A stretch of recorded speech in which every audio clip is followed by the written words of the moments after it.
All right, welcome in everybody to the seventh episode of Analytically Bold. I'm Jared, and Joe is here with me. Joe, we are in the dead heat of summer today. I got a high of 98 over here in Minnesota. What have you been doing to keep yourself busy this summer? Yeah, I'm checking the weather right now as we speak because you think of Minnesota being cold, cold, cold. But you got in Massachusetts, same thing. But we don't even have that extreme heat usually. Although I am seeing we're going to be in the mid 90s all of this week, 93, 95, 94. So yeah, it's little heat wave coming into the Boston area. Uh, have we talked since the fourth? I don't know if we have.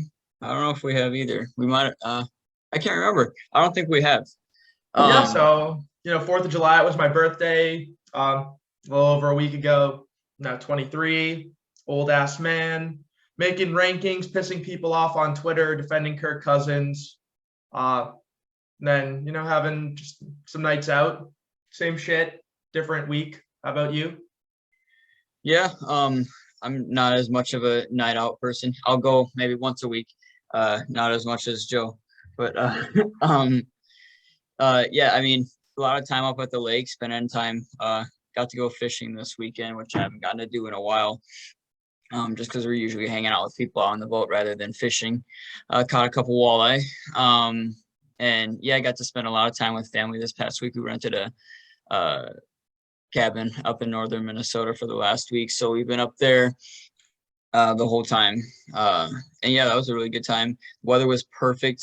Only rained like one time, and it wasn't for very long either. So yeah, today it's definitely a hotter one. Like right now, it's 91 where I am right now. With the feels like it's 98 with the UV of 8. So it's definitely a hot one. I got to spend 3 hours outside here a little bit later today, so it's gonna be a warm one. But yeah, a lot of time on the lake, and that's about it. Dousing myself in sunscreen. I got that skin that's not very compatible with the sun, so always lathering up there.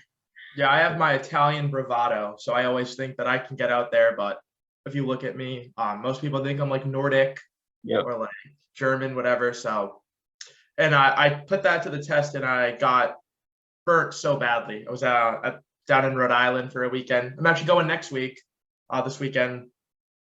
Um, yeah. Oh, a little update for those who care. My girlfriend met my family for the first time. That went well. So she's coming to Rhode Island next week. We're gonna have like a little family trip. Uh, yeah. Very nice, very nice. Joe's having luck with the ladies. That's good. That's good. Uh, Oh, just one, just one. I'm just I'm one. a I'm a He's having one luck with gal the kind of lady. guy. Yeah, There exactly. you go. All right. So yeah, this week we're gonna hop in right away to some offensive line rankings. We've done the wide receiver groups, we've done running back groups, and we've done quarterbacks. Um, and so we're gonna do offensive line now, just the group as a whole. We're not breaking it down by tackle and guard and center. We're just gonna say, kind of go through, and this one's a lot tougher to really go off of. I mean, you can look at the PFF stats and stuff like that, but you don't have like the yards and the averages and stuff to look at. So it's a little tougher to go off of them. So you're going off grades and you're going off pressure percentages, things like that, win rates. Um, but yeah, I'll start us off here.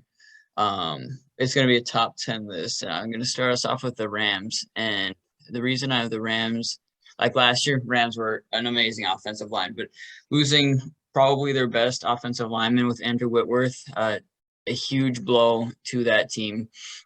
And they got some guys who haven't really played a whole lot. And they also, right now, it's looking like they're going to be starting a third round rookie, too. So Logan Bruss, it looks like. They have him starting at right guard at the moment. And then Joe Noteboom, in the time that he's had to actually play and stuff, like last year, I'm looking at this now, he had 174 offensive snaps, only one sack allowed. His overall grade was 76. Um, but yeah, there's some inexperience there. Rob Havenstein still get there. He's still really good. But yeah, I have them at 10 just because of the inexperience of the loss of their best offensive lineman. It'll be interesting to see how good they bounce back with those new pieces. Yeah, and they lost Austin Corbett. That was one of my toughest exclusions. So I told Jared before the show that I'm going to coin a new phrase. And when I evaluate offensive line, it's different from when I was doing the running back groups and the wide receiver groups, because if you go back, I had teams like the Titans and the Panthers higher up because they have that one dude. Whereas, and with receivers, it's quite similar. If you have a number one guy, it will elevate your entire roster, your entire position group, obviously. And people often talk about force multipliers. And that is the amount of attention a wide receiver one draws, or a star running back at the level of a Derrick Henry, and how that affects the defense, the game plan. And that allows your entire team to get a little bit better because his impact impacts the entire group. Well, on the offensive line, I like to call it, I focus on the entropy multiplier. And that is that one force, the Oli Udoh, the Garrett Bradbury, the Rashad Hill, the Drew Samia, who is so bad that it makes the rest of the group have to not only account for themselves, but they also have to account for the mistakes that another guy makes. And that is very important on the offensive line. So I'll just say this right now, because Trent Williams is the best offensive lineman in football by far. If offensive line as a position group were almost anything else, whether that be obviously quarterback, there's one guy, but running back, receiver, defensive ends, linebacker, whatever, anyone that level of Trent Williams at any other position group would by himself drag a unit into the top 10. But the 49ers missed my list because Alex Mack retired. They lost Laken Tomlinson. There's so much so many questions on that line. So I just want to say that and state that. So my number 10 team, and off the top of your head, you would think they would be higher, but they lost their two starting guards. They have guys who, for the most part, seem solid, and they also do have some stars. I have the Indianapolis Colts. Quentin Nelson, according to PFF, I guess had a down year. It was still good, but not amazing like he had been for his first 3 years. Matt Pryor is a good tackle. Braden Smith is an elite tackle. And Ryan Kelly and Danny Pinter, they're okay, but I think that they don't have a weak link, and they have those sort of elite all-pro players that make them still a top 10 line. Yeah, I'm with you on the Niners thing. I left them because it was really hard because I kept going back to them and just looking at them like, is there any way that I can?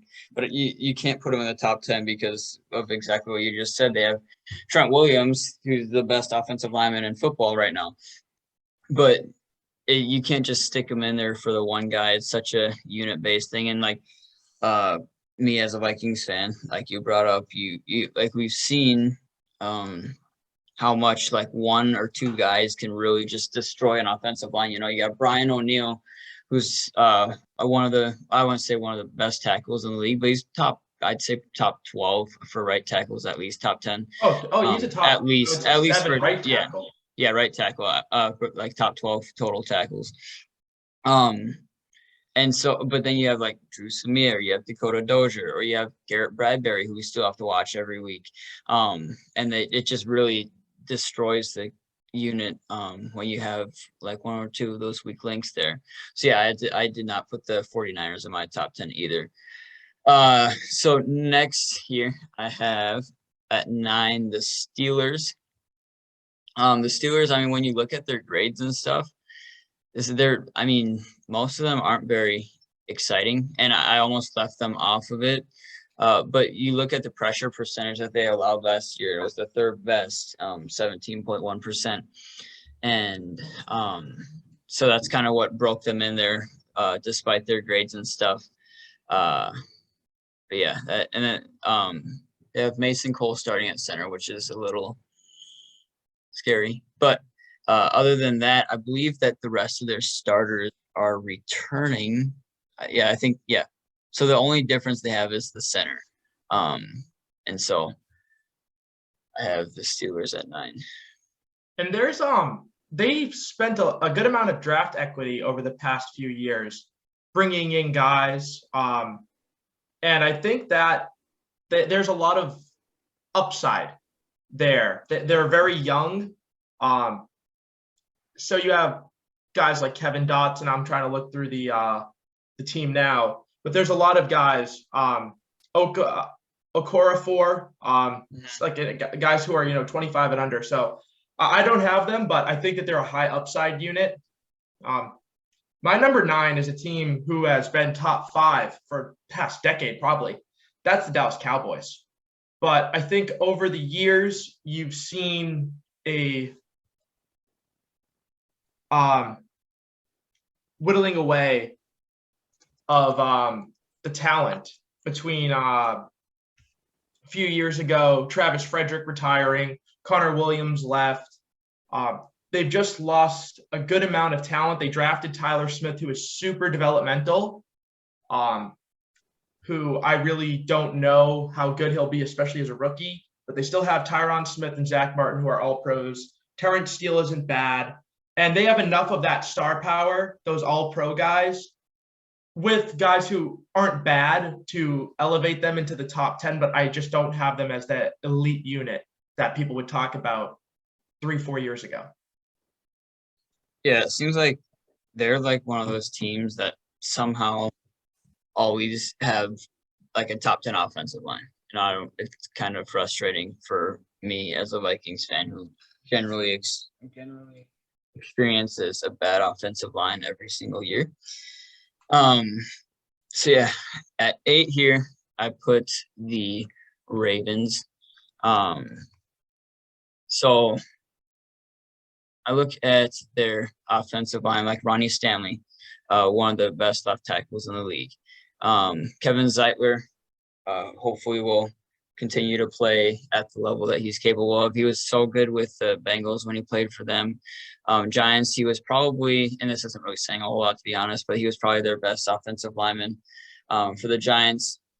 When he was with them, Morgan Moses has been someone with Washington, for the people who follow, like for me, Kirk Cousins, and you too, followed Kirk Cousins before, and watched Morgan Moses in Washington. He was great. They went to the Jets, and I mean, it's hard to really judge people on the Jets just because it seems like everyone's just so bad there to where you don't know who's actually good. And then Tyler Linderbaum, they used their first round pick on a center. So hopefully, well, I shouldn't say hopefully because I honestly don't care. But for the sake of my argument here, hopefully he'll pan out to be pretty good. And then Tyree Phillips, I can't say I know a whole lot about the guy. Former 3rd round pick, but yeah. And then they have Daniel Falele, so obviously he's great. Former Gopher, massive human being. I think he's going to end up actually being the biggest player in the NFL next year. So that's kind of exciting. As long as he can stay healthy, that'll be kind of cool to maybe get to see him play a little bit. Yeah. So now we're finally getting some I don't have them yet, but the first 2 teams you mentioned, I did not have on my list. But we'll get to the Ravens later, who PFF, I think, had in the teens, which I don't get. So now for 8, I have a team and I don't know if you have them, because I think that this team has a great combination of some very solid guys and also some high upside guys. That's the Carolina Panthers. If you look at the grades, Taylor Moton is, I would say he's in that Brian O'Neill tier of, you're not necessarily talking about him with the Trent Williams and Tyron Smiths, but he is in the running for a Pro Bowl every year. He is an excellent tackle. They brought in Austin Corbett, who we mentioned from the Rams, very solid, above average player. Bradley Bozeman from the Ravens, another solid player. Then they draft Ike Ekwonu, who for a lot of people was the best tackle in the draft. So I think that there's a lot of upside in Carolina, and Baker Mayfield is maybe not having as much of a downgrade in O-line as people think going from Cleveland to Carolina. Alrighty, on to my number 7. I have the Broncos at 7 here. We're talking about there's just like they added new people and they got guys coming back. So they got Lloyd Cushenberry coming back, Eric Wolf, and Billy Turner, who was really good for the Packers. Someone who deserved to. He was kind of stuck behind people for a little bit there, and then was able to make his way up, and was great for the Packers. As hard as that is for me to say, but then you have Lloyd Cushenberry, who it's his 3rd season, I think. But he his draft year, he was looked at as one of the best centers in the draft. And then Dalton Reisner, same thing. He's coming into this 4th season and has done well. And then Garrett Bowles had turned out to be one of a really, really good tackle after kind of a rougher start to his career. So I got the Broncos there. So. I was muted. Sorry. Okay, I was like, your turn. Yeah, they were one of my barely misses. It was really tough, and we're not gonna do tangents right now. I'm gonna write a note, and then we're gonna bring this up for our little closing, little conversation after 5 minutes after, because we always get off track. We're not gonna do that. So, but my number 7 is the Kansas City Chiefs, and after the Super Bowl debacle where Patrick Mahomes was running for his life, they went out, they signed Joe Thuney away from my Patriots. They drafted Creed Humphrey, who was better than anyone could have imagined. And he was drafted right in that range where the Vikings had 4 third round picks last year. And he was taken, I think, at the end of the 2nd, but they could have maneuvered and moved up, and think about how much that would have changed the Vikings line. And Trey Smith has also been fantastic. So they have some very, very good guys. Orlando Brown isn't quite as good as his contract would suggest, or the trade package Kansas City gave up would suggest, but he's still a well above average tackle. They're very good throughout. Lucas Niang is the only somewhat question mark, but he's never played extremely poorly. It's not like he's Storm Norton of the Chargers, someone who just completely wrecks the line. So I have them at 7. All right. Yeah. And I'll get to them later, but just real quick, that I was looking at their depth chart, and it looks like they got Niang and Andrew Wiley at their right tackle as the 2 to battle for it. But I think everything else is pretty set in stone. So that'll be interesting, because either way, that's going to be their weakest spot on the line. But anyways, 6, I put a team that you would be very shocked to probably 2 or 3 years ago see any offensive line top 10, and that would be the Chargers. They drafted Rashawn Slater last year, and he ended up being probably the best tackle out of that draft class, at least thus far. Which, I mean, there were plenty of people who thought that he would be, and I can't think of who was the first tackle that went off last year. Penei Sewell. Yeah, and so and there were people were saying Penei Sewell is the best in this draft, and he's monumentally better than everyone else. But then there were also some people who were saying that Rashawn Slater is actually better than Penei Sewell, and thus far, those people who have said that Slater is better have been correct. And again, Sewell's in kind of a rougher situation too, playing for the Lions. So not as great as Rashawn Slater. And then Corey Linsley, even back when he was with the Packers, he was really good. They used a 1st-round pick on Zion Johnson this year, so hopefully he can live up to that expectation as a 1st-round pick. And then Trey Pipkins and Matt Filer don't suck either. So again, it'd be like it's a team that you definitely would not have thought would be so much better than they were a couple years ago, just because of how bad they were. But their offensive line's definitely improved recently. The Chargers are one of those teams where the entropy multiplier really factored in because you mentioned Trey Pipkins, and he's listed on their depth chart. They had Storm Norton last year. Trey Pipkins has not been good. He's been bad, and he played limited snaps last year, which I think made his grade maybe look a little bit better. But I just couldn't go there with the Chargers because if they just, especially at a tackle, it's one thing on the interior, and you still don't want that. But to have a tackle who is really a weak link just made it hard for me to rank them. But between Slater, Zion Johnson, and Corey Linsley, that is an elite foundation. So my number 6 is a team that you brought up earlier, so I'm not going to go too much into it. It's the Baltimore Ravens. Ronnie Stanley's coming back. They are replacing Bradley Bozeman, who was solid, with Tyler Linderbaum, who, while I didn't want him on the Vikings, I think is going to be fantastic for the Ravens because they're a team that likes to run. They like to move. They like to get guys blocking out in space. I think he's going to be great for Lamar Jackson, and J.K. Dobbins, Gus Edwards, all the running backs they have coming back.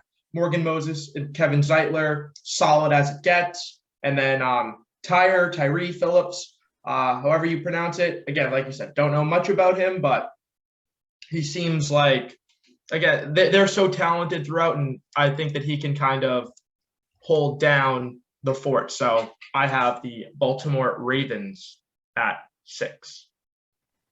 All right. All right. I got 5 now. Top Put 5. The Patriots at 5. Trent Brown has been solid. But their right side is what you really like to look at. The David Andrews, really good. Well, I guess I'm including the center on the right side. You can go either side. But David Andrews has been a really good center for a while. Michael Onwenu, is that how it is? Onwenu, yeah. Onwenu, yeah. But he's been like really good.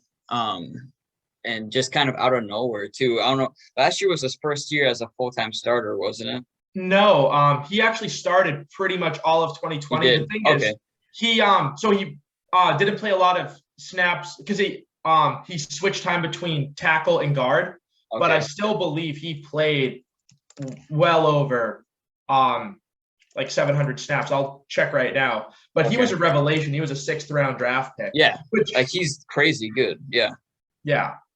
So yeah, and just looking to Trent Brown again, he was what rank was he? I won't say what rank he was, but he was 78.7 ranking for overall grade from PFF, which is not bad at all. And then Isaiah Wynn, who he's been battling injuries, hasn't he? Maybe some nagging ones, but Isaiah Wynn's been pretty healthy for the most part. Yeah. Okay, because I just remember he got hurt right away in his rookie. Oh yeah, he didn't play his first year. Yeah. And so I didn't know how much that was lingering around and everything because it was a pretty significant injury. That was like he had an ACL. Yeah. He was our first round pick.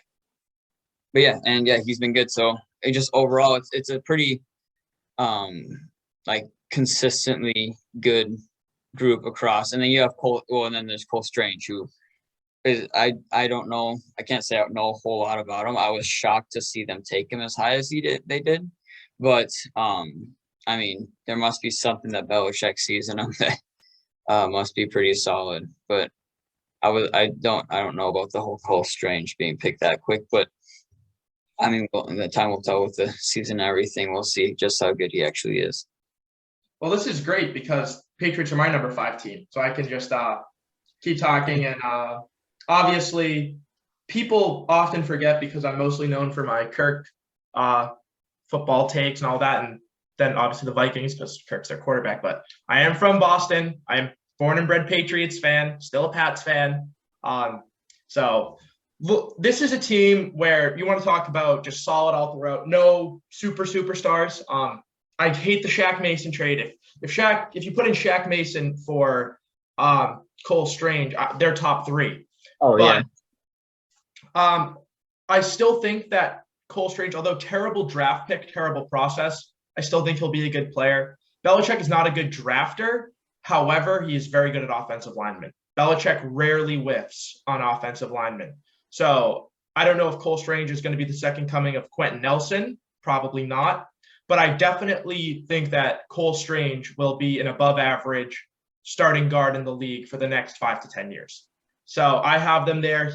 There's not the upside, but I don't really need upside on the line. Offensive line, you're going to pancake a guy extra hard. It's not like when you have upside at a position like receiver, you can be extremely dynamic and blow up plays.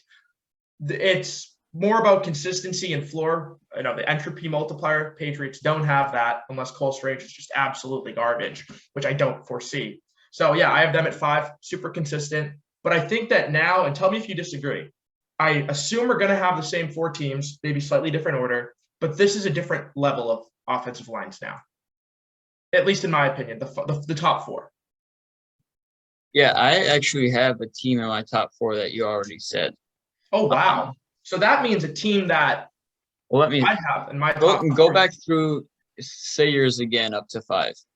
So Indy, Dallas, Carolina, KC, Baltimore, and then just New England, and just down to New England. I have 2 teams. So that means 2 of the teams that I have, because these 4 teams that you haven't mentioned them yet. Mm-hmm. So that we're gonna have 2 teams. All right. Wow. It'll be interesting. I'm looking at this and I see a clear cut divide. I'm trying to just figure out which ones you put in. Oh, I think I might know one of them. And I totally glossed over them. I mean, did they acquire? Are they a team that acquired team player? Yeah. Yep, I know who I missed. You want to do an audible? I kind of want to do an audible. I want to, but I don't want to get rid of these teams. But I mean, you can't have an if this is if this is New England of the South, you can't not have them. New England of the South. Oh no, not them. No, I have them up here. Oh, okay. New England of the. Let me make sure I know who New England of the South is. I'm not being dumb here because I'm pretty sure I know who New England of the South. The Brady's. Yeah. Okay. Yeah, I have them. I do have them, but I think I know who you're talking about. Yeah, I know who you're talking about.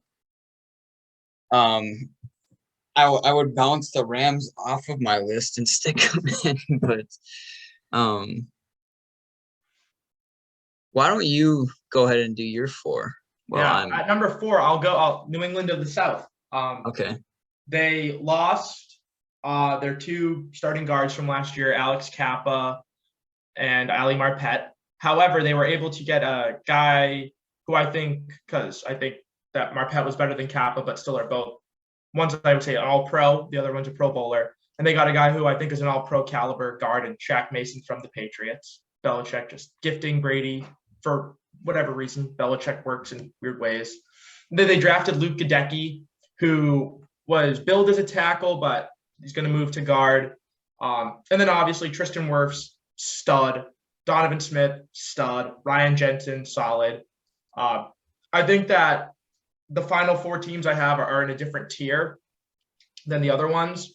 The reason why I have the Bucs at the bottom of this top 4 is because Luke Gadecki is a rookie and you just don't know. And I think these other teams are just super solid, but they're still excellent. Do you want to go to your number 4? Have you? Yeah. Well, I've kind of worked it out. I think I worked out the 2 teams that you have on here that I don't want to put one of them in though. But okay, so I'll put the Cowboys. I'm thinking too much right now. Okay. Overload. Yeah, I'm like thinking about like 7 things at one time. Okay. No, so I put the Cowboys at number 4. Tyron Smith, one of the best offensive linemen in the league. Zach Martin, another one of the best offensive linemen in the league, as long as the 2 can stay healthy. But then Tyler Biadasz, not too good. I shouldn't say not too good. He's okay. And same with Terrence Steele. He's okay, but and then they used the first round pick on Tyler Smith this year, which again, it's kind of hard to go off of rookies and stuff, but you want to like imagine that a first round pick will be able to fill in at least as like an average player. So I think if you have some 3 okay guys, and then you have 2 like top 3 at their position guys, Hall of Famers. Yeah. I think that's fair to stick them up there. And then again, yeah, I mean Tyler Smith, it's hard to say just because he's a rookie, but first round pick, he showed some promise. So that's who I have there. Yeah, I'm very weary of Tyler Smith because everything I've heard about him is that he's one of these projectable type guys. Like Daniel Falele is like the extreme, but one of those guys who you can say like has the tools, but he's moving from tackle to guard. He's his technique is very unpolished, so that's the reason why I had to slide the Cowboys down. But my 3, and I think this is the team that you don't have, is the Detroit Lions. I don't have that. No, I don't have that one. But that was not one of the ones I was thinking of. Taylor Decker. Yeah. And I think so. I have Penei Sewell in my top 100 list. Upcoming NFL season. He really turned it. Not that he was ever bad, but he started off pretty rough. He was really, really good. And I think that another year they are going to be excellent. Frank Ragnow, he was hurt last year. He's coming back. They have Halapoulivaati Vaitai. Halapoulivaati Vaitai. Yeah. Well, he's really good. And Jonah Jackson's solid. They have no weak links. And they also have maybe not Zach Martin, Tyron Smith level talent, but they have Pro Bowl. They have 3 Pro Bowl level guys, in my opinion, because I think that Penei Sewell will be that good. Yeah, that's a team I totally just kind of glossed over them. I didn't even think about looking into them, but that's a good team to. According to PFF had them. Remember, because we were going over pre-show, and I start with PFF obviously in their list because, with offensive line, we're not offensive line experts. We're slighter built white guys. We're not guys who ever even played the position. Even in pickup, backyard football, we were not snapping the ball. So we don't know. We're not experts. So I, rely on the numbers and metrics and general philosophy. But I was thinking that they would maybe be like borderline top 10, but PFF has them number 2, which was interesting. Wow. Okay. That is interesting. Or number 2 or 3. I forget. Okay. Yeah, but whatever. But it makes sense. It does make sense. Now, I mean, now that I think about it, you lay out all the guys that they have and everything, I totally get it. Yeah, so that was your 3. I'll do my 3 now. So 3, I have the Cleveland Browns at 3. And it seems like the Browns, no matter how bad they are, which they're good now, but no matter how bad they are, they always somehow just have a good offensive line. But they have a good offensive line now, and they don't suck. They have Wyatt Teller, who is one of the best guards in football. The poor Bills traded him away. I can't remember who they got for him, but it was like, whatever it was, it wasn't worth it. And then Joel Bitonio, another one of the best guards. They do have the best guard duo in the NFL right now. And then Jedrick Wills was okay last year. He didn't suck. He was decent last year at left tackle. And then Nick Harris, which I did not. And now looking at his stuff now, I understand why I don't recognize his name as much. He's played 68 snaps last year, so that's a question mark on their offensive line. And Jack Conklin has been a great right tackle in the league for ever since he was drafted with the Titans and everything. So, yeah, I got the Browns at 3. I have them at 2. All right. Which means that you're going to have a team in your top 2 that I don't have, which is interesting. Yep. Yeah, you kind of laid everything out. Nick Harris makes it harder for them to be number 1, and even having them number 2, looking, could I put these other teams ahead? But I trust that the Browns have been an offensive line factory. They're obviously, if JC Treader was there and healthy, they'd be number 1. Nick Harris, I have faith. And also, you got to think, you have Joel Bitonio and Wyatt Teller. I would say 2 of the top 5 guards in football. Oh, Obviously, absolutely. Yeah. you got Without Quentin a doubt. Nelson, Zach Martin, and then Batonio and Teller. And that's Probably that. Yeah. yeah. So 2 of the top 4. So I think that you're going to have it a lot easier. And also, he played with JC Treader the past 2 years, kind of studying him. So I think that having that infrastructure there will elevate him, and you have enough just all pro guys there to kind of make up for it. So yeah, that's my number 2. And who's your number 2? I'm ready to. Number 2 is I put the Chiefs at number 2. Orlando Brown, the Orlando Brown trade was, they, like you said, they gave up a lot for the guy, but he's a really solid left tackle, and that's generally, unless you have a quarterback, the most important position on the line. Joe Tooney, Vikings fans are very familiar with him because of how badly they wanted him throughout his whole kind of, will he be traded, will he not be traded kind of thing. Creed Humphrey was the best center in football last year, and it's really frustrating to see. Like you brought up, the Vikings had plenty of chances to take him, and not have to have Garrett Bradbury play center. But for some reason, that Zimmer and Spielman had this infatuation with Garrett Bradbury that they just could not get rid of, and it is very frustrating. Just because now they're kind of stuck with them. Right now, they didn't really draft a replacement or anything. They brought a couple guys in who might be able to replace him, but those guys aren't even that good either. So we'll see what happens there. Trey Smith, looking at him now, 72.3 PFF grade, which doesn't suck. It's like, I'd say that's slightly above average, which is not bad when you have all the guys to your left complimenting you the way that they are. And then, like you brought up, the right tackle position is kind of a question mark with Wiley. And 72.3 is above average. It is. It's good. I would say anything above 65 is good. Yeah, sure, for sure. And also, he's young, so you think that he can. Yeah, this is his second year. He was a 6th round draft pick last year, so yeah, I mean, it'll be, the question mark really is, like you said, the right tackle, and what they're going to do there, because you have Lucas Niang or however you say it, and then Andrew Wiley. Those 2 are likely going to be the 2 battling for it, and it's either way, it's like not a great end result. So yeah. Well, now my number 1 team, who I'm confused. I don't know if you have. No, I know who you're gonna say. Philadelphia Eagles. Okay, that's not who I thought you were gonna say. Lane Johnson, beast, still a beast.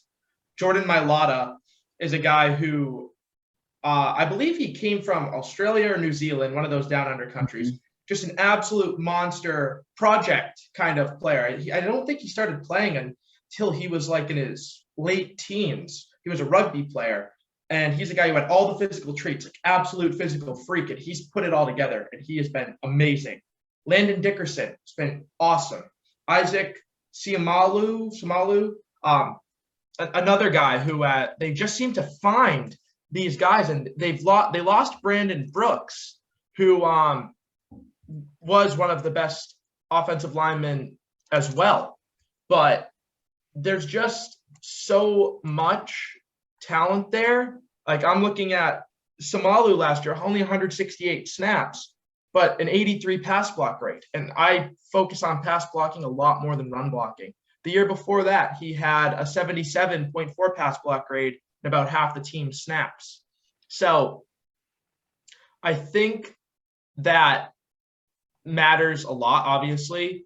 And they're my number 1 team because I think they're solid throughout. And then also Jason Kelsey manning it down, and they drafted Cam Jurgens, who can make that line awesome for years to come. But who's your number 1, since you don't have Philly in your top 10? I put the Buccaneers at number 1.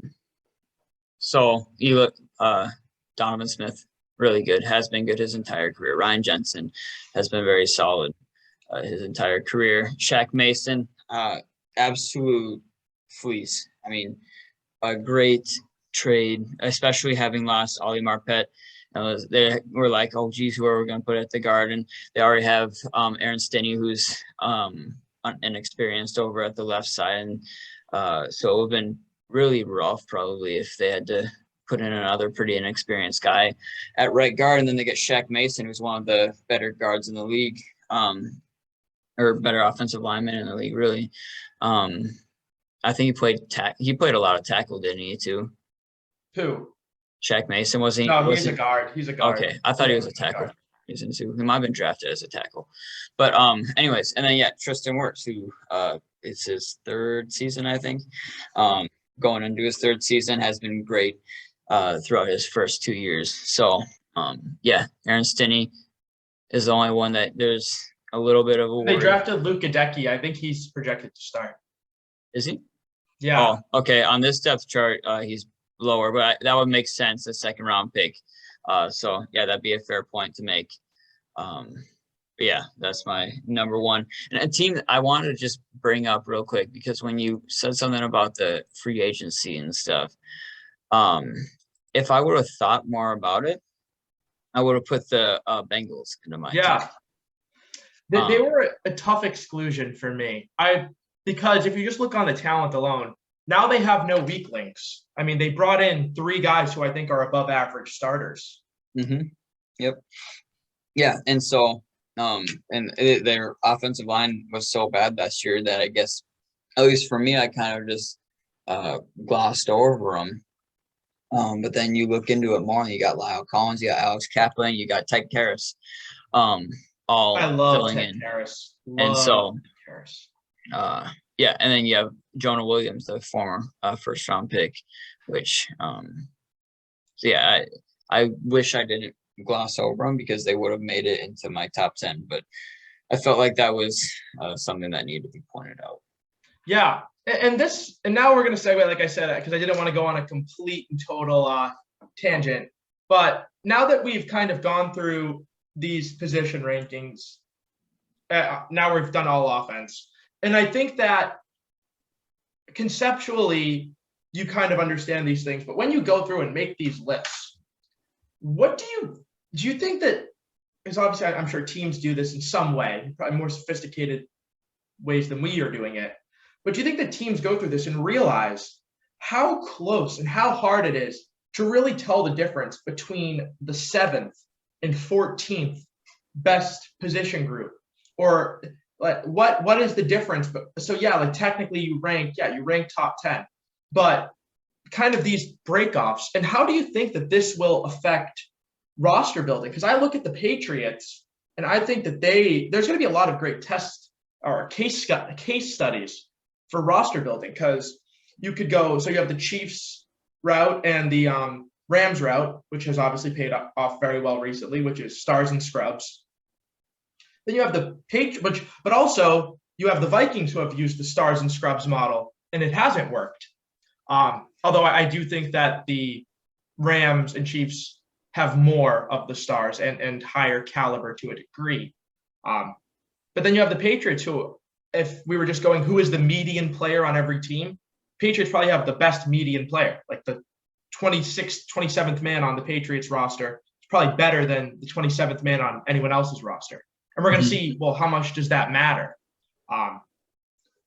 So what do you think? How would you, just off the top of your head, just looking at this, how would you kind of approach roster building? I think we talked about this a little bit when we were talking about the wide receivers and stuff too, and like how the difference between like those top 5 like really really elite wide receivers and stuff, and then like everyone else. It's like, how much of a difference is there, and how worth it is it to pay all this money for these guys when you could go out and draft? So I think I like how the Patriots do it, and that like they're always like drafting for these certain positions that are pretty replaceable. Like obviously running back is the most replaceable position that there is. And then they're always drafting wide receivers, which worked for them when they had Tom Brady, but it doesn't work for them with like right now. Maybe it will in a few years when Mac Jones becomes better and everything. But Tom Brady is just, he's different. Obviously, he's you can't. It's hard to compare anything with Tom Brady. But always like replacing and not overly investing in so many. It's like they get attached, like teams get attached to certain players, and then they end up just wanting to keep them around no matter what, and end up paying people too much money, like the Vikings and Dalvin Cook. Like Dalvin Cook is getting paid too much money right now. Zeke Elliott, Ezekiel Elliott. Todd It's Gurley. because and there's such like impact at that moment, and they're like so symbolic for the team and everything, like Dalvin Cook and the Vikings, Adrian Peterson and the Vikings, Ezekiel Elliott and the Cowboys, and then you have Todd Gurley, and then what happened with Todd Gurley and Devontae Freeman and the Falcons and stuff like that. And it's mostly naming off running backs here because that's the easiest position But I to think pick on. teams But have learned that lesson, and Mhm. now I'm wondering what is the impact of a receiver, because they're starting to get paid quarterback money.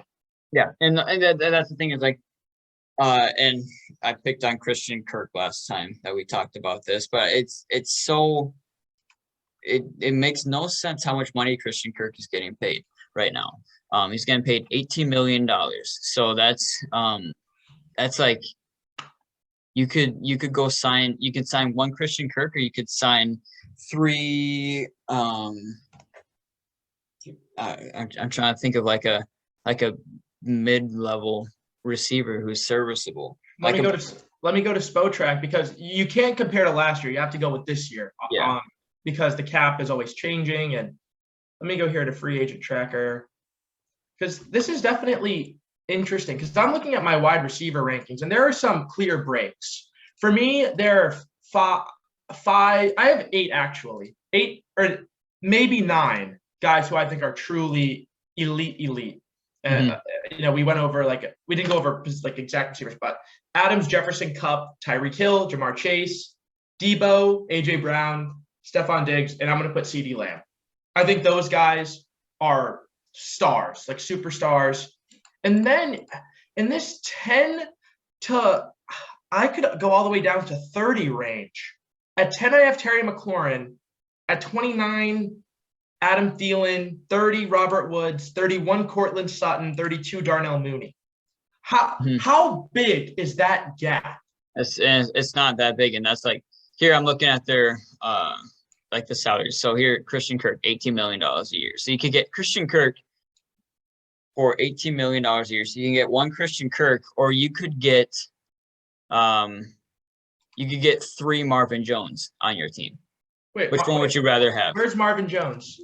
He's 56. So it's 6.25 million for him. Well, I don't think he signed this year, because you have to go by.